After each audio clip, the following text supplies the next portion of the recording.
doing up until now. I still have contracts where I do independent contract work And for you engineering companies. did all of this without a college degree, or did Yeah. you? Okay. Yeah. My college degree is That's in the School of amazing. Hard Knocks, man. Yeah, that's amazing. Yeah.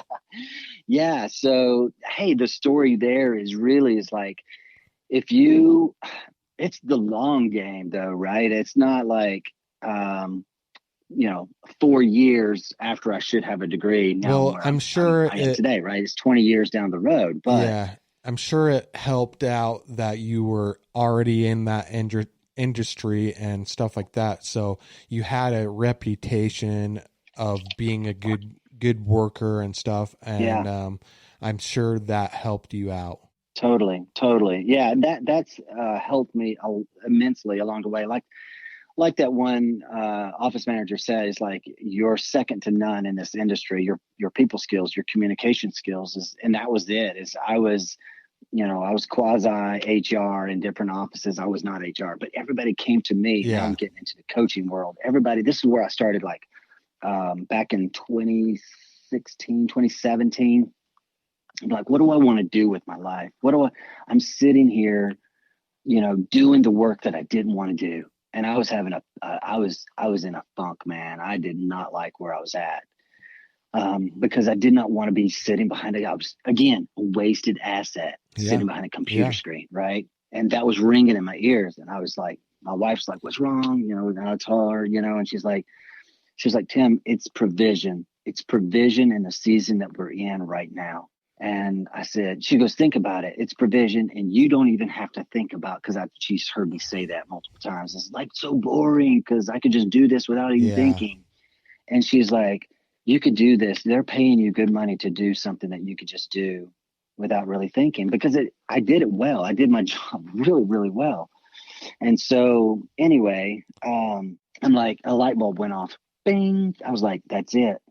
I'm going to go back to school because I can do this and study, learn, listen, read, whatever, while I work. Oh, yeah. And so I just asked the question, who do I want to be? Who do I want to become? And what would it look like, or what would it take for me to get there? And so I loved podcasts. I listened to podcasts and things like that naturally. Over the years, I was always into personal and professional development, leadership development. And so I started looking back and I'm like, wait a minute, man. As a kid, people came to me in high school. I always had people coming to me, Tim, what do you think about this? Or what should I do here? And then I go to the workforce and people are asking me, the same thing, in these different, same thing in all these different offices. And that's why I kind of jokingly, they called me, like HR in these offices, which I wasn't HR, it's like, because people were coming to me asking me how to handle this or how to deal with that, or and how would what were those questions? Most of them, to be honest with you, most of them were personnel issues, right? They like, Shane, I have an issue with you, but I can't go talk to you about it. So I'm going to go talk to Tim about it and see what Tim should tell me to do. Right. You should, should have, got more money right. because you're exactly basically doing two jobs. Oh yeah, man. I was doing way more than that. During the crash, 2008 and 9, I've always been a straight shooter, and I know it's very, in the workforce, it's kind of, could be detrimental to your success or to your progress. But I always just stood by it and believed by it, right? No matter what. And so I actually went to, I get a little emotional just thinking about this. Yeah, man, I went to my bosses and I just flat out told them, because what happened was they started cutting hours during the crash. So now we were down to mandatory 36. Then we're down to mandatory 24. So in other words, you couldn't work no more than 24 hours. Yeah. And I'm like, I can't live on this, So I went to them and I just told them, look, I I can't do this. I respect you guys. I respect this company. I love this company. I mean, we were talking about me being part owners in the company at some point and right before all this happened. And so I just told him, I said, I just want to be honest with you. I can't do this in 24 hours. I got to go find some more work. Yeah. Well, And no one could, yeah, like, you're that right. has a family or Right. any. Yeah. And I had three kids at the Yeah. time, three young kids. And so they respected that. They, most places probably would have just let me go, right? It's easy time to let me go because, but what they were doing is, dude, I kid you not, they let through over time. Like, no joke. 2 days later, we have a meeting and they're like, Tim, we need you to stay after, staff meeting. So everybody leaves after the staff meeting. The staff meeting is to let us know that so-and-so was let go. And then they said, Tim, we need you to stay after. And I'm like, oh, dear. That's a here it bad comes. sign. Yeah. Yeah. And they're like, Tim, we want you to take over so-and-so's projects. And I'm like, oh, my gosh, they just let so-and-so go to give me his projects to keep me busy. Yeah. And you were already thinking about going to school again or No. Okay. This is I'm sorry. I jumped way back. Okay. I jumped way back. So, no, this was back in 2008 and 9, when the crash was happening. So where I was going with that is just that, yeah, I was wearing like 3 or 4 hats, Yeah. and, but anyway, let me jump back to the school part. So for the listeners, if they're not completely lost, this is 2017. So in 2017, I went back to school. And when I say go back to school, I'm talking back to the school that I created for myself. So what do I want to learn? What do I want to study? And so I just started going down the rabbit holes, man. I started studying self-awareness. What does that really mean? What does it look like? How do you do it? How do you practice it? Started practicing it, started applying things, started studying neuroscience, understanding the mind, the brain.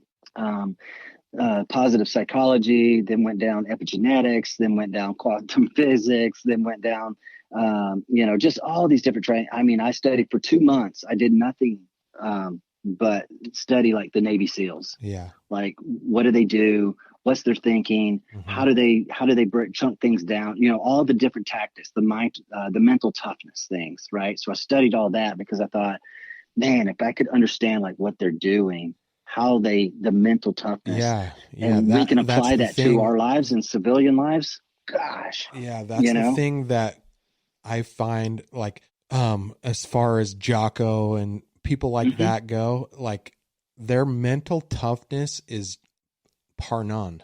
Yeah.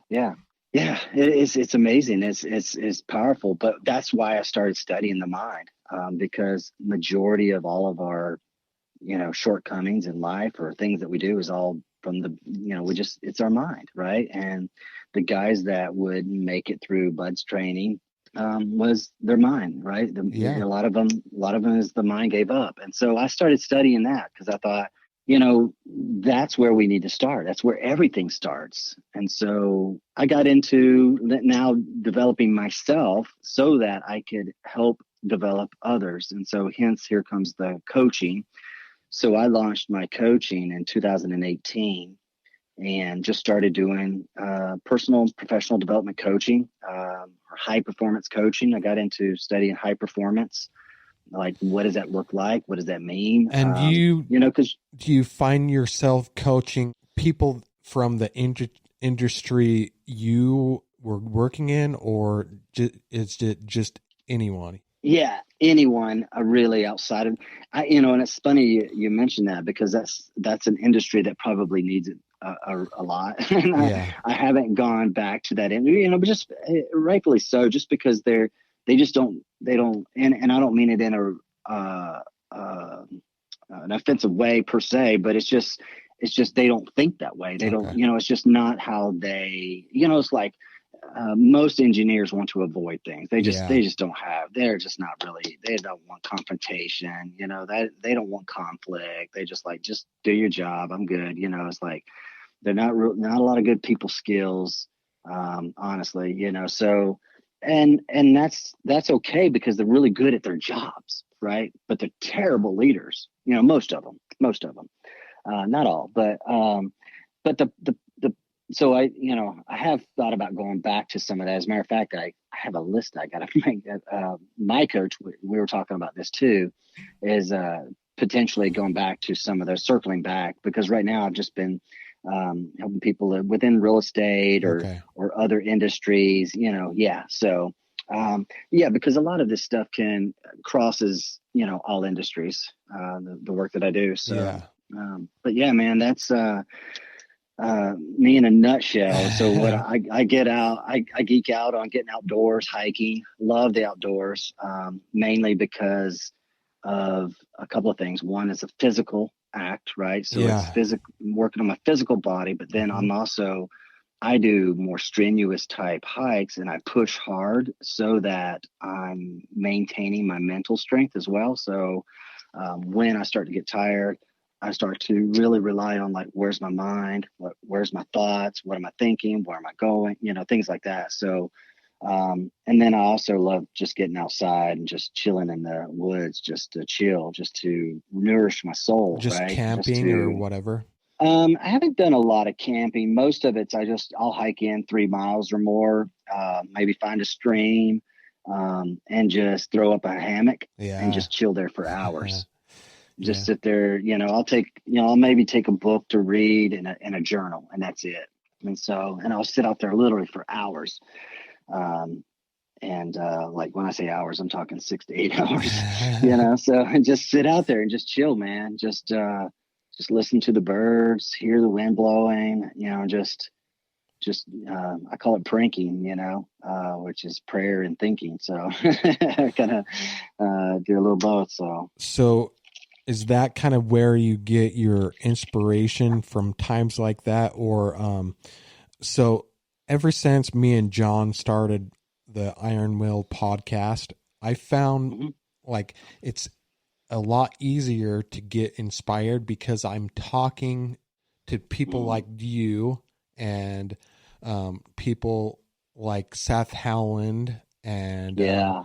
people like that are really inspiring, and they inspire me to get out there and do something with my life, like more. Mm, Yeah. yeah. Yeah. I love that. Yeah, man. I've always said this phrase even before I came up with my platform, Tim Douglas Inspires, which I didn't even come up with, by the way. I put it out there. It's funny. I put this out there as a survey, like, what would what if I had a website or had a platform, what would it be called? This is like back in 2018, and that was what came back. That was the one that more votes came back on. As a matter of fact, that came from my sister. She actually said it, and then I put it in the little survey, and more people picked that. And it's cool because I'd always had this saying prior to even that time, like years and years and years ago. I am inspired to inspire others. And so my inspiration comes from the fact that it's just a deep calling, I believe, inside of me, that I want to live a life that others look at and are inspired to change Yeah. theirs, you know? Yep. And it, I get inspiration from reading, I get inspiration from being out in the woods, on hikes, things like that. I would say I get inspiration also as a believer in Christ. God gives me inspiration, and speaks to me and talks to me about, when I'm out on hikes, there's things that come to me. And I'm like, whoa, wow, Yeah. Um, wow, that's I cool. found like even in the gym, walking on a treadmill or whatever, Mm, that's where I sometimes get my best ideas from. yeah.